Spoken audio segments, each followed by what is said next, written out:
Welcome to FarmPod. My name is Gaurav Sendane, and today we have Madhusudan Sir here from Hetero. Sir, I would like to ask you the first question. That is, tell us something about yourself. To begin with, thanks, Gaurav, for inviting me over here. It's really a matter of pride and pleasure for me to interact with you. And through this medium, I would reach out to a larger mass. To introduce to speak about myself, my name is Madhusudan, and I'm in this industry since last almost 24 years now. And I've traveled through quite a different terrain, I would say, unlike most of them that they do. I have been a part of manufacturing setup, having worked in areas like production and quality assurance. And thereafter, I moved to marketing. And I've been traversing between pure marketing, business development, sales, and so on and so forth till I reached to this level. So that's in brief about my career, which has spanned over 24 years. I worked in organizations like Ranbaxy, Cadila Pharmaceuticals, and Glenmark in India. And for a last period of 20, or for close to almost 10 years, I was based in Nigeria. And I have invested my time in developing marketing and sales and business development for these companies like AstraZeneca, Roche, Pfizer, Novo Nordisk, etc. as an accounts in charge, working for a company called Imperial. And today I'm here in Hetero Pharmaceuticals as the head of marketing, portfolio strategy, and business development. Okay. That was a very nice introduction. So, hoping to know a lot more about your other experiences throughout the conversation. So, coming to our next question, sir. So, what were the important checkpoints in your life as well as your career that got you here? Right. My dishonest answer would be like I was passionate about pharma. Mm-hmm. But my honest answer is, like most of them, I also tried getting into medical, but somewhere I could not get those kind of marks, because of which I had to settle for pharmacy. But I don't want to sound as if, it's very apologetic or something which has not worked in my favor. In fact, that was a blessing in disguise for me. Mm-hmm. I never realized that it would be so interesting. It would cover so many nuances of this industry, which would make my career extremely, I would say, interesting. Right. So, speaking about those checkpoints, I think it wasn't as if I had planned something, but yes, when the career came to me and as and when the opportunities were available, things worked for me very well. So, for example, the first thing was with respect to production. I have never known that production is all about managing so many workers. It was more of managing with the machines. That is what we have been told in pharmaceutics. And when I was in the industry and I was trying to understand how this machine works, it's people who actually work it out. And there are so many things, so many small things that can be corrected in short possible time. That is what I learned over there. So that was about production. Now, the second thing is the quality element of it. Now, every product has to have a particular grade of quality. Right. Even not only product, even the packaging material and everything. So that was the element which I learned. Like, how do you check the quality? Now, say, for example, we have around, say, 200 drugs filled with API. How would we know whether it is genuine or not? So what are the possible tests? In the least possible amount of time, we get to identify some random samples and get to understand the total gauge of the product. But that is something which is quality. And trust me, this is quite a well-established area in pharmaceutical arena. And you cannot fool around on quality. Same thing happened to sales also, sales and marketing. While I was in one of those meetings when I saw that people talk highly about sales, they achieve so and so sales, these are the numbers, this is the profit, this is the revenue generated by them. It actually interested me a lot. Like, how come they are doing all these things? And what a nice way to talk about the achievement. But then I understood that sales is just an outcome of a lot of effort. This effort, I believe, is more of marketing. Okay. This is where marketing comes in. Now, over time, marketing concepts have changed from what it used to be a pure traditional marketing, wherein we used to do visual aid, go to the doctor, detail and all. But today, things have moved quite away from those traditional practices. Today, we are talking about digital marketing. Today, we are talking about reach. Today, we are talking about the kind of penetration that we can have with the modern channels which are available online. And things have changed considerably. So I think there are various checkpoints which have added to my interest and to all my excitement, which have made this career so interesting and so positive. Okay. So speaking about quality, you said the first checkpoint that you said was checking the quality of the products. Like when you were in the production area, right? So do you see any difference in India and in other global pharmaceutical companies? Like what technology do we have and what do they have? Like, is there any difference? Right. Now, that's when we talk about our Indian pharmaceutical industry or other any pharmaceutical industry, it's about intellect. Okay. Now, when we talk about intellect, it's about investing billions of dollars, what multinationals do in identifying the right molecule, doing phase 1, phase 2, phase 3, PMS and all those kind of studies. And ultimately getting to the molecule which can be useful and then commercializing on that. As far as Indian industry is concerned, I believe on intellect we would not be anything less as compared to multinationals. It's all about the muscle power, money power, which MNCs definitely boast on a higher side. And in today's times, when we're talking about this in 2024, I believe Indian companies are catching up very well to an extent that multinationals feel that they can take over or they can tie up with Indian companies. And we have seen many examples of Indian companies having their tie-up with multinationals. And Pfizer, as you know, right from Upjohn, Pharmacia, and you name it, Park Davis, it has been part of, tie-ups and mergers and all. So that's just one of examples. There are many such examples which have happened. And as far as quality is concerned of the products, today we are strongly placed as compared to maybe around 25 years when I joined this industry. That's because it so happened that those were the days when the APIs were imported. And the quality element played a very important role here. Because for a single API, maybe we had around 2, 3, 4, 5 vendors. Today, we speak about more than 10, 15, 20 vendors available. For that matter, we can very proudly say that in India today, we are developing our own API, no longer dependent on China. So that's a very big step that we have taken. So since we make our own API, we are also in control of quality. Just to give you a small example, in Hetero, we started as an API company. Right. And subsequently today, when we are in formulations, we are in total control of quality. Because that's the entire process which emancipates from manufacturing an API, getting them into finished drugs formulation and selling them. Okay. So that's great to hear about India. So we know how a pharmaceutical industry works. Like when we speak about manufacturing and then we speak about marketing. So what about the details of it? Like what are the minute things that you would say an individual like for my age does not know? Well, a pharmaceutical industry is like most of the other industry, a system of intricate subsystems, I would say. The first thing is, I would say, let us not limit to only manufacturing and marketing part of it. We also have something called as R&D, right? So where the intellect comes in. So R&D, development of formulations, and then subsequently manufacturing the product and then selling them. The first and foremost thing is if any entrepreneur or any company want to get into pharmaceuticals or any industry for that matter, the first thing that they have in their mind is profits and revenues.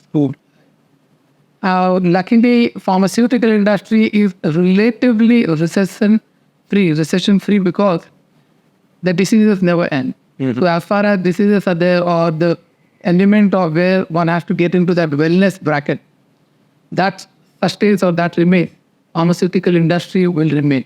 So no matter what happens elsewhere in other industries, this is relatively recession free. But having said that, it's not as if it is not recession free.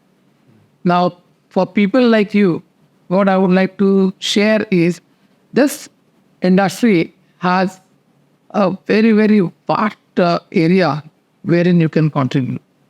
When we talk about research and development, that itself is a huge area in itself, to an extent that one can get into research, one can get into F&D, that is formulations and development, one can get into identification of molecules, one can get into identification of the right kind of combinations and things like that. That is one element. Now, the second element is actually developing the new molecule altogether, or maybe the existing molecule through a different process. Right. That used to be what product patenting and process patenting came in. So this new process development, again, is a huge area in itself. And for any single, I remember I used to be a part of that Blue Cross earlier. And this process, patenting, it wasn't patenting, but a different process through which the products were being manufactured. And there were close to almost around 35, 40 scientists working for it. Okay. So quite a good amount of teamwork and a huge intellect is required for that purpose. But talking about manufacturing is just not about starting a machine and then putting it off and things happening. In fact, that is something which doesn't happen. Everything has to be managed. No matter how well and how good your automation you still have to get into manual intervention. You need to know the processes. There are quite a good number of challenges that one encounters. Okay. And again, in manufacturing, you have capsule manufacturing, you have tablet manufacturing, oral liquid manufacturing, creams, diversified here. Right.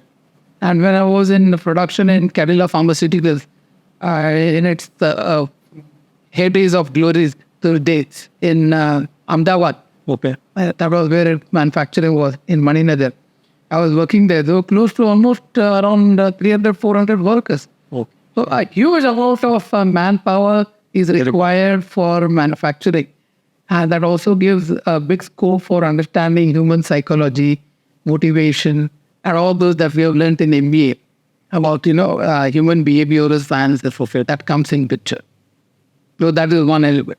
Now, again, coming to a sales part of it, sales is something which has been quite dynamic, I would say, because over 25 years that I've seen, today sales is no longer what it used to be. We used to have the hardest job of reaching out to every doctor, detailing the product. In fact, I would just share a very interesting thing which I had encountered around 20, 25 years back. That was just the time when I was starting my career. I met an old man. I was with my back. I also started my career as a medical rep. I was called as market development executive post MBA. So there was an old man who saw my bag and he said, "Are you a MR?" I said, "Yes." And he also introduced himself, saying that he used to be MR of Wyeth, John Wyeth and Company, way back in 1950s. And on one of his, since I was in Nashik those days, he told me that when he used to work those days, he was based out of Mumbai. There was an IMA, Indian Medical Association, in Nashik, a group of some around 70, 80 odd doctors. So they would send a request letter to him saying that please come over to Nashik and tell us about your latest product. Okay. And this gentleman would take all the clinical studies and all those things and the literatures related to its product. He would also take some samples for doctors to try and all. And then he would send a telegram to them saying that I'm coming on so-and-so date. But the doctor would themselves come to the station to pick him from that place, to take him to IMA. And in IMA, he would give the so-called kind of lecture or maybe marketing presentation on the product. And the doctors would appreciate that. So from those days, if we consider a time when doctors actually invited the medical, today we find that things have changed from that to, today we talk about more of webinars or maybe conferences where it's not only between 2 cities or 3 cities, it's in fact It's a global thing. I would, for my launch, which I'm planning for Hetero, call a doctor from USA and take him across online to all my customers of Africa today. So marketing and sales has evolved considerably. So this again is an area which is dynamic, which needs to be changing every now and then. And going further, I believe what we call today as AI, it will change the concept altogether different. Because in the days to come, I am foreseeing AI taking up elements of marketing as well as sales in a big way. So that element also comes in. Now, so it is an area, I believe, pharmaceutical industry, wherein I wouldn't say it is just one particular job or anything. It's an area of diversified interest, and particularly students of your age should be in a position by now to identify which are the areas which interest you. Maybe some are interested in manufacturing, some are more intellectually organized and they want to study higher, do their PhD and become, say, scientists. So that is what they would be interested. Or there are some quite a good number of smart people who would like to make use of their salesmanship and get into sales and marketing. So I believe for students of your age today, you need to be identifying yourself going further, maybe 5 years, 10 years, 20 years down the lane where you would be and start working toward that. Okay. Okay. So speaking about India, so what does India need right now from the pharmaceutical industry? Right. India is a very, very populous country. Now, there were times in 50s, 60s, 70s, till as late as even 90s, when there was a shortage of medicine. So manufacturing setups were fairly less. Now, that was a time when India passed through various phases like license Raj, and then there came a period wherein in 1990s GATT treaty got opened, liberalization happened, companies came in, competitiveness increased, ease to do business went up. So more and more companies started springing up like mushroom. And today we find quite a good number of companies in India. I don't know the exact number, but I believe there are quite a good number of companies to an extent that there was one doctor whom I met who said that for a simple molecule like amoxicillin, there are 200 brands available in India. That means at least 200 companies which are manufacturing amoxicillin. So that means a very huge number of production. And that is also because it is required. So for India, the first and foremost thing is, I believe, medicines should be available. For that, manufacturing setup should be more in number. Number two, I believe, quality. Despite having so many stringent checks and all, I believe that India still has quite a good number of spurious drugs, and those drugs which don't meet to the ultimate quality standards that has been set by our government. So that is second thing. The third thing which I believe is getting into certain areas wherein we are not really strong at. So for example, in oncology or in, I would say, something like in management of rheumatoid arthritis, or even getting into an allied kind of medication. Like say, for example, we have everything for management of diabetes. But what about diabetic foot ulcer in general? So we don't have anything for foot ulcer as of now. There may be one or two companies which I heard that they are developing some kind of management treatments which are available for that. But then that is a very small area. So getting into every possible area. Now I believe, as I spoke about diabetic foot ulcer in diabetes as one of the therapeutic segment, sub-therapeutic segments in therapeutic segment. Likewise, there are quite a good number of sub-therapeutic segments available where we can get into, and we are not strong at. So India needs all these things on a top priority. That's okay. So considering the major diseases, so the other symptoms coming through it, so that is where we need to focus right now. Okay. So, sir, is this where the students also need to focus in future? Absolutely. That's the area for them to look into. Okay. Yes, sir. So, have you been in any startup Now, that's a wonderful question. Now, in fact, well, there are some therapeutic segments which are open. That is where the startup would like to spring in and come up with their own offerings, and also with whatever best they can do. So I believe startups play a very important role in this, intellectually and also from a large society point of view. Now, having said that, whether I have been a part of startups, not for a very long time, but in my previous stint before I came here, I was in a sort of startup wherein the market was totally available. We had not ventured out. And I would not like to name that company. It had to start from absolute scratch. And there were quite a good number of challenges here, right from the funds flow element and Investors. even the availability, getting into distribution, putting the right pricing on product. And there are some good amount of challenges for the startup. But despite all these challenges, it was, sheer, I would say, passion of the MD, which actually drove this system still further. And today I find the company doing fairly well. That's great to hear. Okay. So, coming to an end of this podcast. So, what is the last message that you would like to give to us students, whether we are pharma or non-pharma? The message to all the students of your age, pharma, non-pharma, I believe the first and foremost thing is you have to identify your important areas where you want to get into. Okay. If you have decided to get into intellectual elements of R&D and all, that's definitely an area which is upcoming, growing, and I would say it's an ever-growing area. Because every year I hear that more than around 200 odd products getting off-patented, and there are needs and reasons to develop their own molecule in-house. That is one. Second thing, today India is also intellectually growing to an extent that it is developing its own molecule. And most of the companies, what they do is they develop the molecule to the clinical trial, phase 1, phase 2, and once they are successful, they are handed over to multinational to take it to newer height.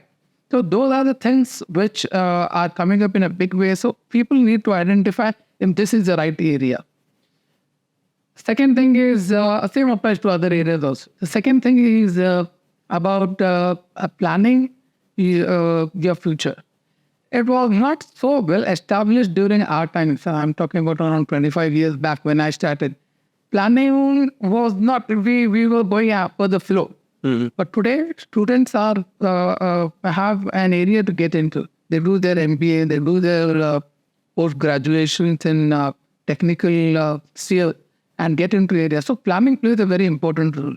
And I believe today's students are extremely smart, like you. So you would be definitely planning. So I believe students should be working and investing more towards ensuring that there is a pathway rather than just trying to go somewhere.